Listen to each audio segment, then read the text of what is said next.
Welcome to The Critical Path, Greater Vancouver Realtors' professionalism and innovation-focused podcast. I'm your host, Jesse Lalime. Each episode, we sit down with industry leaders to discuss the critical issues affecting our profession and the paths we must take to overcome them. In Canada, housing rights are formally recognized as a basic human right, the idea that every Canadian should have access to adequate housing. So it can be jarring to hear, the way we always seem to hear, about this fundamental human right facing a crisis in our country. And sure enough, as we've said in the past ourselves here at GVR, the numbers bear it out.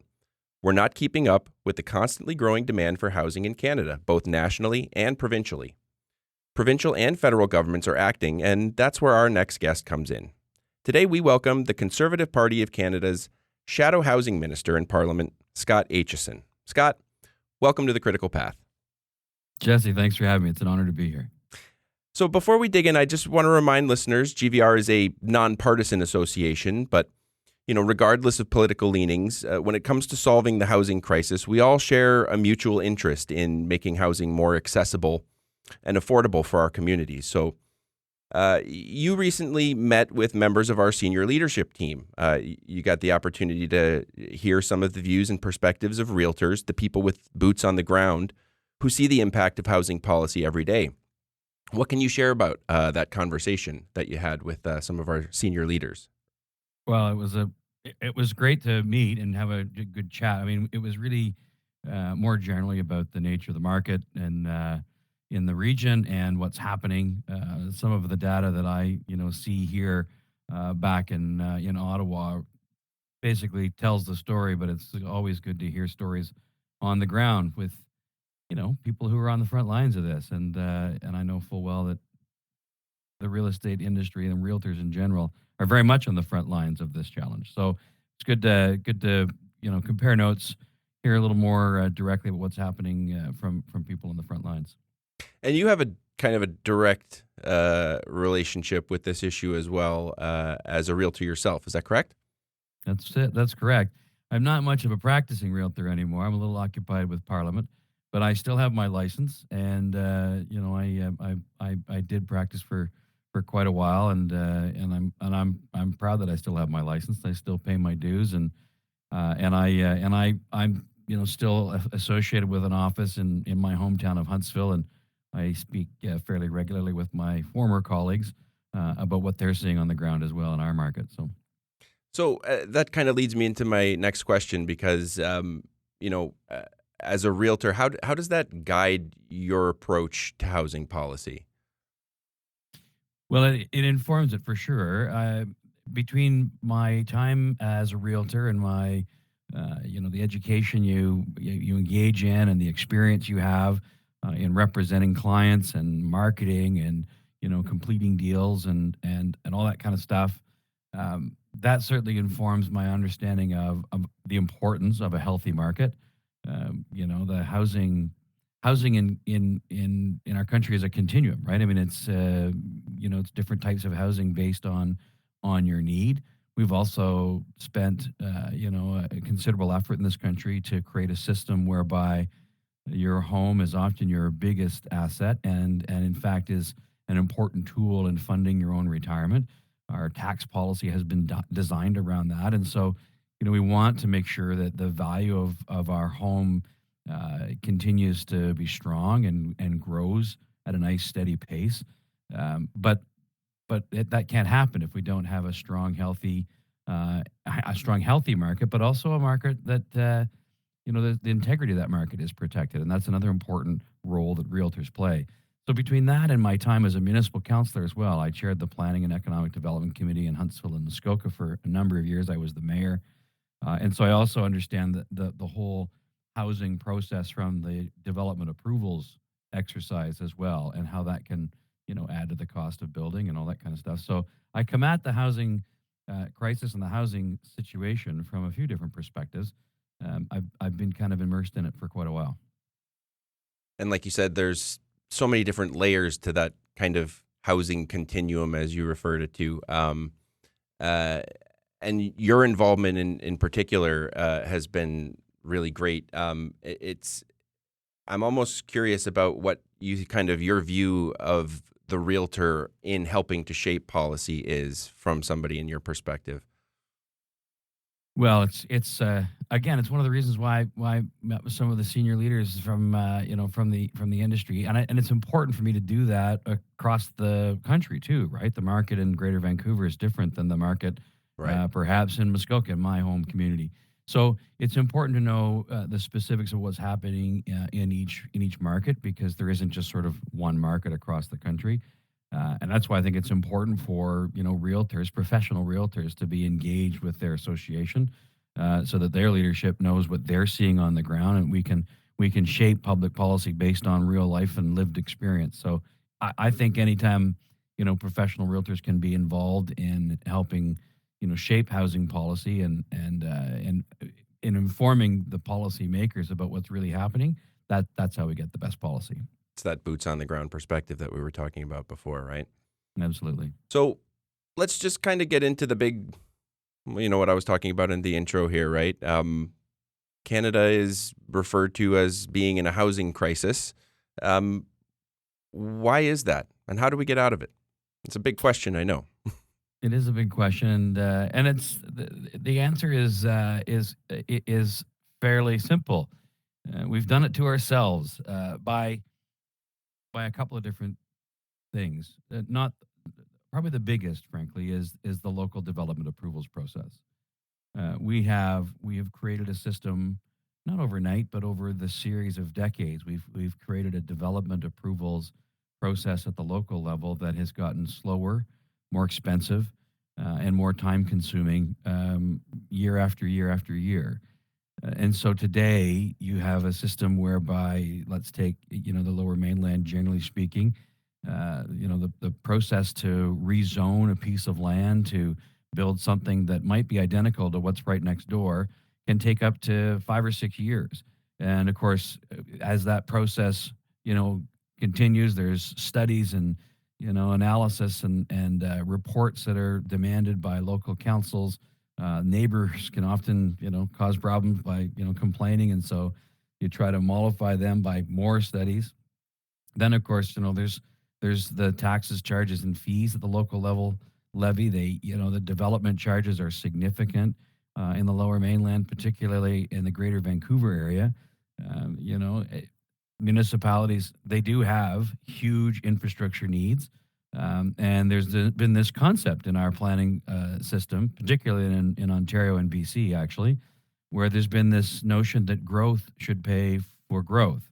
And of course, you could argue the merits of that. But in fact, what we're doing is we're making growth pay for growth twice, because not only does the developer who's building either a subdivision or multi-unit building, they're paying for the infrastructure required for that particular project.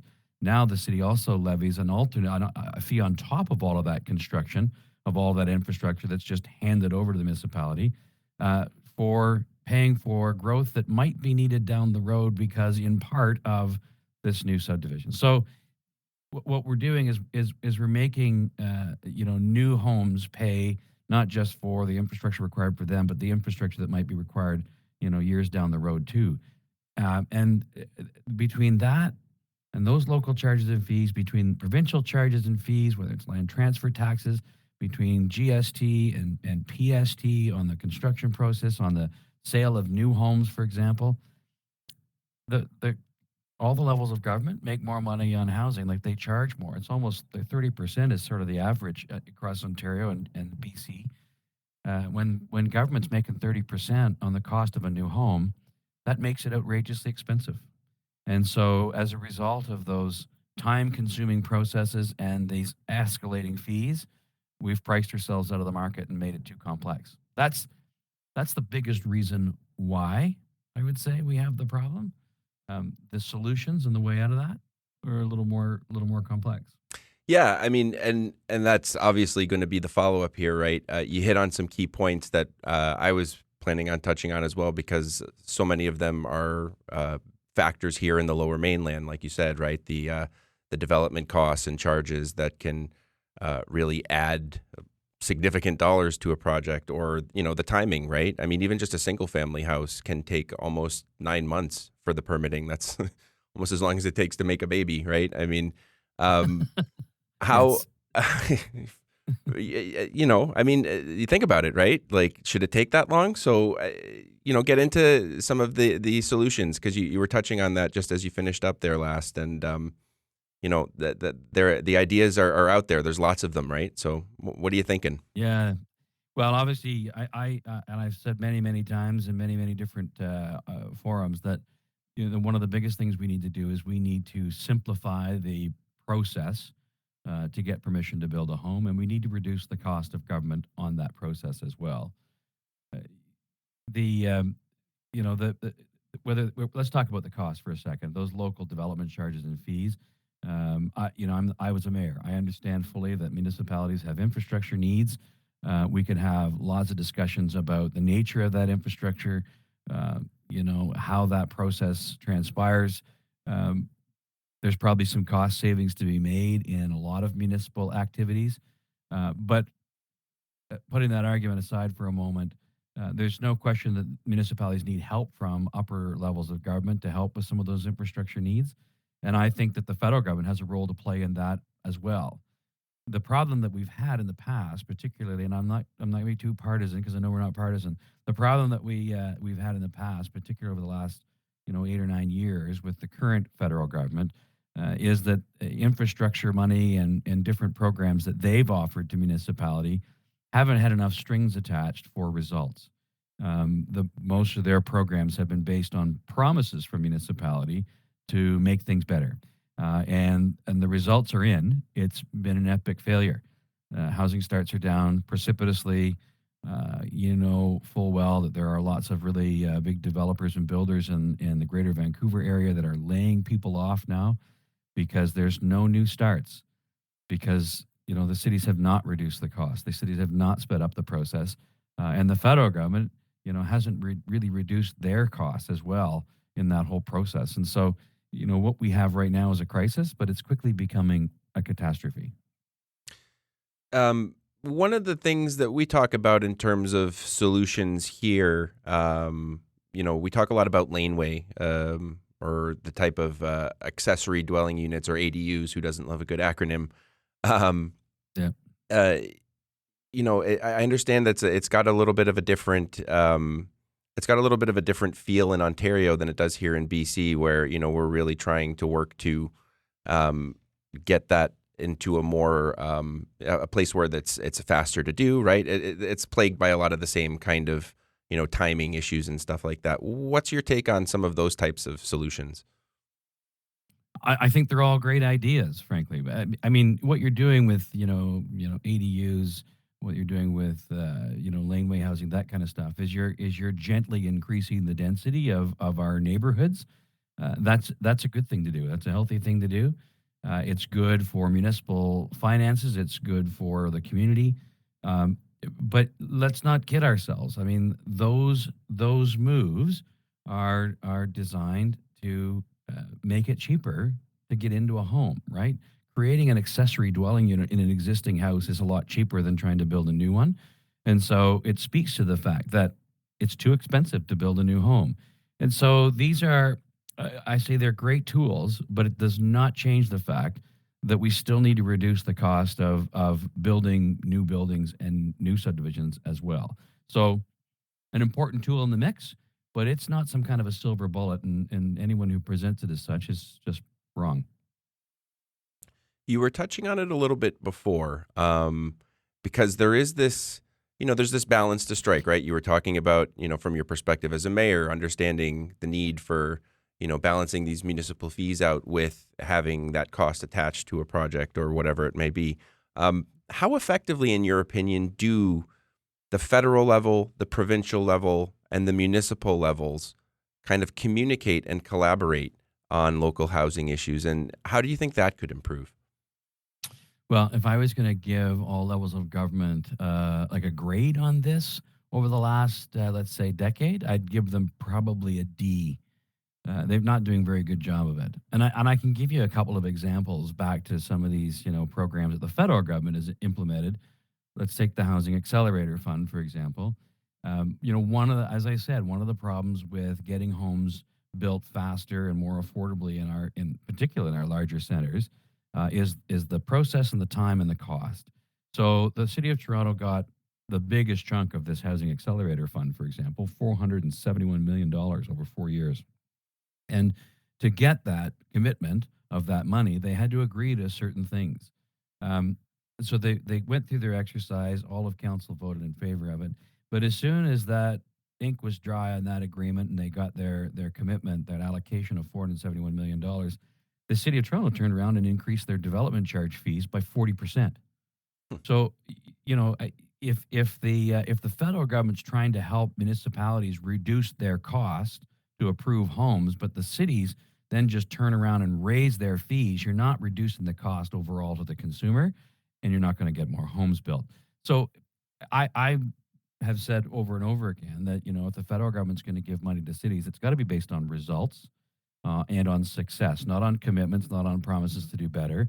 And the Housing Accelerator Fund was not based on municipalities reducing their costs. So a lot of the municipalities, like the City of Toronto, hired more planners that slowed things down, and they didn't speed things up. So I firmly believe that we need to get all levels of government on the same page on this issue, recognizing that government costs too much money in the process, and we need to reduce the cost of government at all levels. And so if that means the local municipality needs a bit of help from the federal government to get there, well then that's what we all have to agree to. But they're not all on the same page. And sometimes I don't think sometimes they understand the real issue here. And so I would say they're maybe getting a bit better at it now because we've really raised the alarm bells on this. I mean, between associations like GVR and political folks like us and housing advocates across the country, political leaders at all levels are starting to wake up.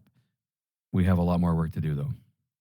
Yeah, and I mean, again, with something so complex, right? Again, from the head of a federal government all the way down to a neighborhood level kind of thing, right? Like you said, getting consensus and getting everybody on board with those things, it's got to be a difficult challenge. And I just wonder, like what could we do there aside from getting everybody in a room? Like, what kind of magic bullet solution could there be to getting that a little bit more aligned? Because, like you were saying before, like it's basically shooting yourself in the foot if a city like Toronto is getting money for housing purposes and then adding all kinds of taxes on top of that to recoup some money for themselves in a way, right?